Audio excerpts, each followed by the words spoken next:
Friends, welcome to నేరేలే శాంతి. ఈరోజు వచ్చేసి మీకైతే ఒక రెసిపీ చూపిస్తాను. సో ఇది వచ్చేసి చిన్నపిల్లలకి సాయంత్రం స్నాక్స్ కింద సూపర్ ఉంటుంది. చేసేద్దామా? ఇప్పుడు వచ్చేసి ఫస్ట్ మనం ఏం చేయాలంటే కడాయిలో ఆయిల్ పోసుకోవాలి. తర్వాత వచ్చేసి క్యాలీఫ్లవర్ అనేది ముక్కలు ముక్కలుగా కోసి ఉడకబెట్టుకోవాలి. సో దాని తర్వాత కార్న్ ఫ్లోర్ వేసుకోవాలి 5 స్పూన్స్. మాకైతే 5 స్పూన్స్ సరిపోతాయి.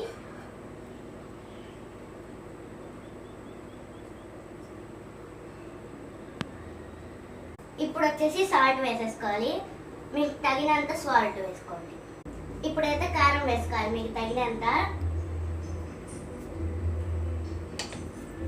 ఇప్పుడైతే మీకు తగినంత ధనియాల పొడి వేసుకోండి. ఇప్పుడైతే మీకు తగినంత గరం మసాలా వేసేసుకోండి. సో ఇప్పుడైతే నేను ఇందాకే లెమన్ది అయితే జ్యూస్ పిండేసాను. సో ఇప్పుడు నాకు 1 చెంచా పట్టింది, 1 స్పూన్ అయితే పట్టింది. మీకు తగినంత మీరు వేసుకోండి. సో ఇప్పుడైతే మిక్సింగ్ చేసేయాలి. ఇలా మొత్తం అన్నిటికి పట్టేలాగా అయితే మిక్సింగ్ చేయాలి. సో ఇది వచ్చేసి పిల్లలకి హెల్తీ ఫుడ్ అనమాట. ఖచ్చితంగా ట్రై చేయండి. ఇంకా ఉంది చూడండి ఇంకా. సో యమ్మీ టేస్టీగా స్నాక్స్ అయితే ప్రిపేర్ అయిపోద్ది 10 మినిట్స్లో. ఇప్పుడైతే మనం దాంట్లో అయితే ఉడకబెట్టుకోవాలి. నాకు చిందిద్దని భయంతో మమ్మీ వేసేసింది అనమాట.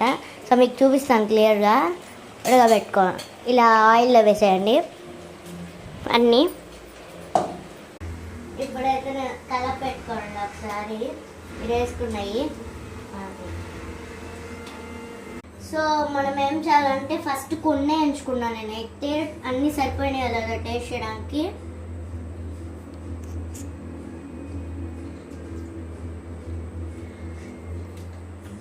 సూపర్ ఉంది గాయస్. ఫస్ట్ మీరైతే కొన్ని ఎంచుకోండి. ఏమన్నా సరిపోతే మీరు వేసుకొని దాని తర్వాత మళ్ళీ ఉడకబెట్టుకోండి. సో టేస్ట్ అయితే సూపర్ ఉంది. సో ఇలాంటి వీడియోస్ మీకు కావాలంటే మన ఛానల్ని సబ్స్క్రైబ్ చేసుకోండి. Bye guys.